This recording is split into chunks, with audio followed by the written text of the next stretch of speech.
اکثریت کی مشکل کیا ہے؟ آگے اس کی وضاحت کر دی گئی.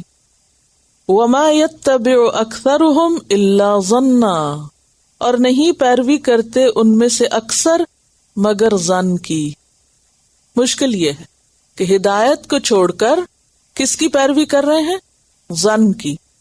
ظن عربی زبان میں 4 معنوں میں استعمال ہوتا ہے: یقین، شک، تہمت اور وہم و گمان. یقین، شک، تہمت اور وہم و گمان. یہاں گمان کے معنی میں آیا.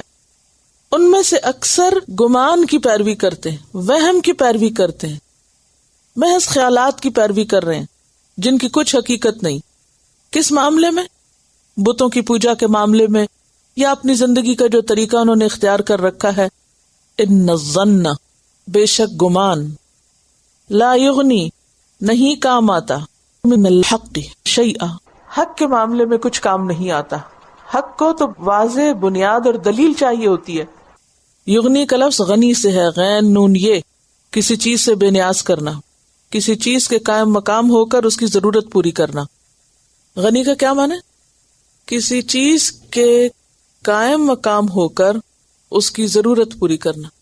مثلاً اگر یہ فون خراب ہو جائے تو ایک نیا فون اگر اس کی جگہ لا کے رکھ دیا جائے جو اس سے بہتر ہو تو کیا کہا جائے گا کہ اس نئے فون نے اس سے ضرورت مند کو بے نیاز کر دیا.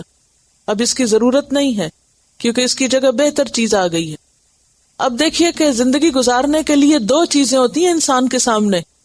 ایک ہے اللہ کا بتایا ہوا طریقہ، اللہ کی کتاب جو یقینی چیز ہے، جس کو حق کہا گیا ہے یہاں، حق.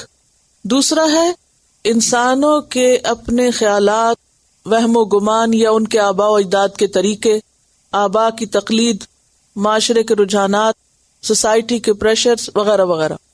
ہم میں سے ہر ایک کو یہ سوچنا چاہیے کہ اس نے اپنی زندگی کی بنیاد کس چیز پر رکھی ہوئی ہے، دلیل پر یا گمان پر، محض خیالات اور افکار پر، انسانی فلسفوں پر یا اصل ہدایت اور حق پر.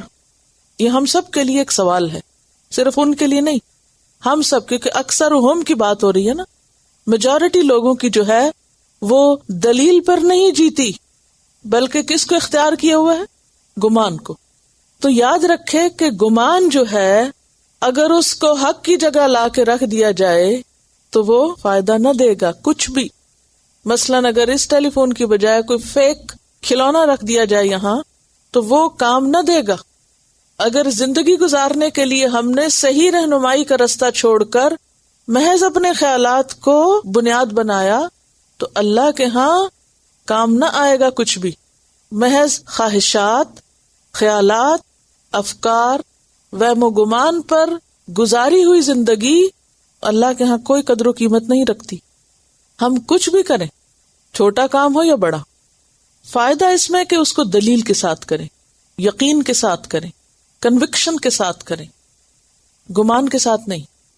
مثلاً اگر آپ سے کوئی پوچھے کہ آپ یہ قرآن کیوں پڑھ رہے ہو اور آپ یہ کہیں چونکہ میری اماں پڑھتی تھی اس لیے میں نے سوچا میں بھی پڑھ لوں، تو کیا یہ فائدہ دے گا؟ کیا کوئی اس سے کنونس ہوگا کہ آپ صحیح کام کر رہی ہیں؟ کیونکہ آپ نے کبھی سوچا ہی نہیں کہ میں یہ کام کیوں کر رہی ہوں. اسی طرح اگر کوئی شخص اس لیے نماز پڑھتا ہے کہ اس نے دیکھا کسی کو پڑھ رہا تھا تو اس نے بھی شروع کر دی. آپ سے کوئی پوچھے آپ حجاب کیوں کرتے ہیں، وہ ہم جہاں جاتے ہیں وہاں اور لوگ بھی کرتے ہیں، ہم نے سوچا ہم بھی کر لیں. یہ دلیل نہیں ہے، یہ کیا ہے؟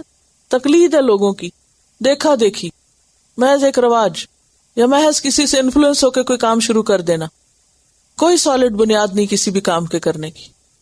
آپ کو کسی بھی کام کے کرنے یا نہ کرنے میں دلیل کو ساتھ رکھنا چاہیے کہ آپ کوئی کام کر رہے ہیں تو کیوں کر رہے ہیں، میرے دل کی مرضی ہے یا اللہ کی مرضی ہے، یا میرا خیال ہے کہ یہ کرنا چاہیے. کیونکہ بہت سے کام ہم کیا کہتے ہیں، میرا خیال ہے کہ یہ کر لینا چاہیے مجھے.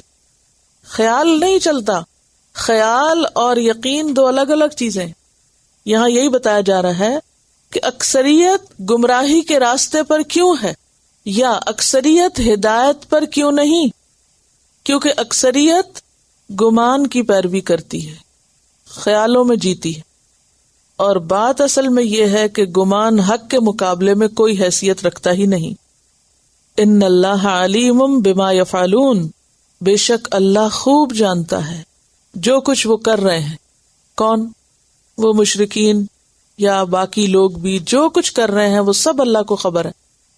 جو کچھ یہ کر رہے ہیں یہ کس وجہ سے کر رہے ہیں, اس کے پیچھے ان کی نیت اور ارادہ کیا ہے, کیا سوچ کے کر رہے ہیں, اور پھر اسی سوچ کے مطابق ان کو جزا ملے گی. وہ گمان پر ہے یا یقین پر ہے, جیسا کوئی کرے گا ویسا ہی بھرے گا. اس آیت سے کیا سبق ملتا ہے؟ ہر چیز دلیل کے ساتھ کرنی چاہیے. آپ دیکھیے دنیا کے کاموں میں آپ کیا کرتے ہیں, بہت سارے لوگ دنیاوی معاملات میں بھی یہ کرتے ہیں کہ وہ یہ نہیں دیکھتے کہ کیا چیز حقیقت میں ان کی ضرورت ہے یا فائدہ مند ہے, وہ صرف اس لیے کر لیتے ہیں کہ اور لوگ بھی یہی کر رہے ہیں.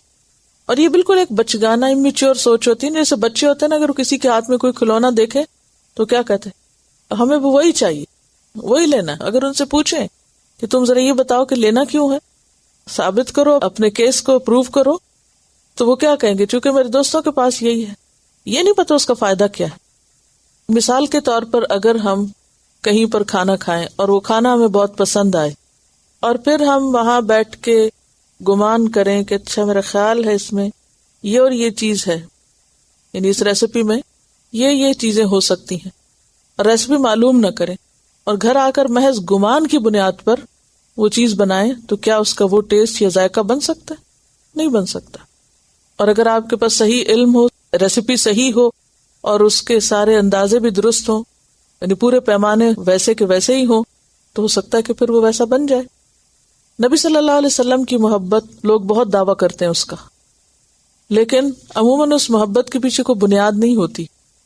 وہ بھی بس سنی سنائی کہ لوگ ایسا کہتے ہیں تو وہ بھی کہنے لگتے ہیں. کس وجہ سے کی جائے, اس کی کیا بنیاد ہے, اصول ہے, کچھ نہیں. یہی وجہ کہ انہوں نے اپنے ذہن میں ایک خیالی سی تصویر بنا رکھی ہوتی ہے پیغمبر کی, اور پھر اس خیال کو فالو کرتے ہوئے وہ کیا سمجھتے ہیں کہ ہم بالکل ٹھیک کر رہے ہیں. تو دین کا معاملہ جو ہے وہ علم کی بنیاد پر ہونا چاہیے. کوئی رستہ آپ اختیار کریں یا چھوڑیں, نہ کہ محض وہم و گمان کی بنیاد پر, کیونکہ گمان حق کی جگہ نہیں لے سکتا. اب دیکھیں کہ لفظ جو ہدایت ہے یا ہدن ہے, اس میں بیسیکلی نقل و حرکت کا معنی پایا جاتا ہے. اس سے ایک اور بات بھی پتہ چلتی ہے کہ ہدایت حاصل کرنے کے لیے اور صحیح بات پانے کے لیے بھی انسان کو محنت, تڑپ, یعنی اندر کی تڑپ اور جسمانی حرکت, یہ سب چاہیے. اور جب تک وہ اندر نہ ہو اللہ تعالیٰ بھی پھر توفیق نہیں دیتے.